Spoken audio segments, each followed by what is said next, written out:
Olá, gente, eu sou Leonardo Atushi. Hoje é dia 4 de novembro de 2021 e eu gravo esse Boletim 247 na manhã de hoje, quinta-feira, para trazer uma notícia importantíssima para a política brasileira, que é a suspensão da candidatura presidencial do Ciro Gomes, pré-candidato, na verdade, do PDT.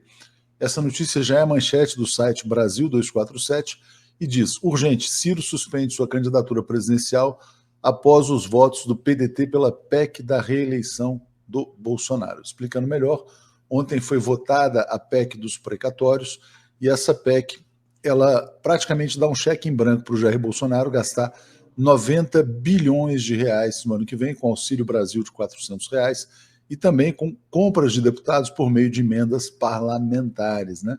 É um vexame, é uma vergonha. E isso por um ano só, é um programa totalmente eleitoreiro. Bom, o Ciro fez o seu anúncio no Twitter. Eu quero ler para vocês aqui a nota integral do Ciro Gomes. Vamos lá, vamos passar aqui lentamente lendo aqui. Há momentos em que a vida nos traz surpresas fortemente negativas e nos coloca graves desafios. É o que sinto neste momento ao deparar-me com a decisão de parte substantiva da bancada do PDT de apoiar a famigerada PEC dos precatórios. A mim só me resta um caminho: deixar a minha pré-candidatura em suspenso até que a bancada do meu partido reavalie sua posição. Temos um instrumento definitivo nas mãos, que é a votação em segundo turno, para reverter a decisão e voltarmos ao rumo certo. Não podemos compactuar com a farsa e os erros bolsonaristas. Diz ainda o Ciro: justiça social e defesa dos mais pobres não podem ser confundidas com corrupção, clientelismo grosseiro, erros administrativos graves, desvios de verbas, calotes, quebra de contratos e com abalos ao arcabouço inconstitucional. Bom, estava pegando muito mal para o PDT essa votação de ontem. Por quê? Porque houve um acordo na oposição para que os partidos que são contra Jair Bolsonaro se levantassem contra a PEC do calote, da calote em professores, aposentados, tal. Enfim, os precatórios são dívidas da União que a União tem a obrigação de pagar, né?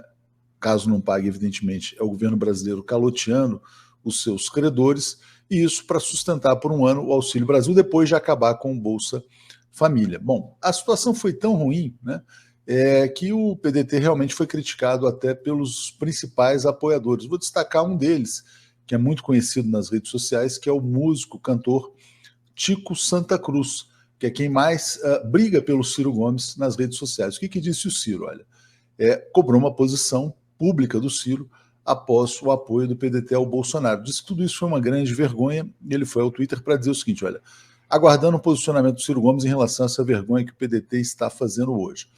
Algumas pessoas estão avaliando o seguinte: olha, tudo isso é uma grande jogada de marketing, o PDT vai retirar os seus votos na votação do segundo turno e o Ciro volta então como candidato em grande estilo, tendo controlado o seu partido. Talvez não seja assim, o Ciro pode ter ficado de fato isolado nas redes sociais, porque é uma contradição muito grande, né, entre um candidato que se coloca como anti-bolsonarista, como defensor dos interesses nacionais, como defensor de um projeto de desenvolvimento, como defensor da Petrobras, e um partido, que é o partido ao qual ele pertence, que vota majoritariamente com Bolsonaro e com Arthur Lira.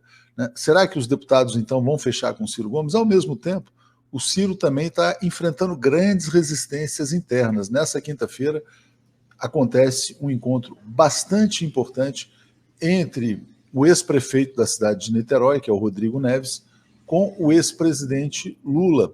Rodrigo Neves governou a cidade de Niterói por 2 mandatos, foi muito bem avaliado, elegeu o sucessor, que é o Axel Grael, e ele quer conversar com o Lula para dizer o seguinte: olha, que ele é o melhor nome, na visão dele, obviamente, para governar o Rio de Janeiro num momento de grave crise econômica, financeira, social, uma vez que ele tem experiência administrativa. O Rodrigo foi do PT e depois mudou para o PDT. Então ele quer também colocar que ele tem vínculos históricos, não apenas com o trabalhismo, mas também com a esquerda. Bom, se o Rodrigo Neves, do PDT, que é o candidato ao governo do Rio de Janeiro, que é um dos principais estados do Brasil, sinaliza que quer apoiar o Lula. Ao mesmo tempo, os deputados votam de uma maneira que contraria os interesses do Ciro Gomes.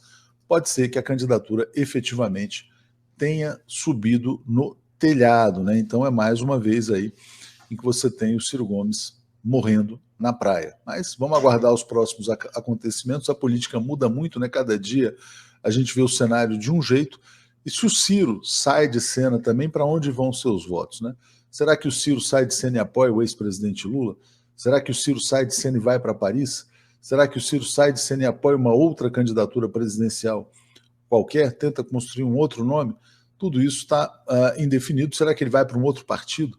O Ciro já mudou de partido muitas vezes também, né? O fato é, há uma contradição, PDT vota com o bolsonarismo, Ciro suspende a candidatura e a gente vai acompanhando todos os dias aqui os desdobramentos da política brasileira em primeira mão. Então peço que todos vocês compartilhem e peço encarecidamente, olha, visitem essa página aqui, brasil247.com/apoio, seja membro no YouTube, mande aqui um agradecimento, tem o valeu aqui depois desse vídeo, apoie a comunicação independente no Brasil, porque o jogo está todo dominado, né? Quando a gente vê, por exemplo, o Congresso, o Centrão votando em peso com Bolsonaro, a gente lembra daquele banqueiro lá, o BTG Pactual, André Esteves.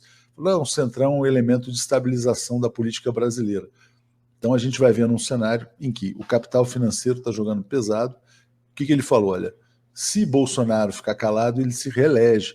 Então tem muitas forças aí conspirando para a reeleição do Bolsonaro, e eu acho que esse é o grande mal que deve ser evitado por todos que lutam pela civilização contra a barbárie neofascista no Brasil.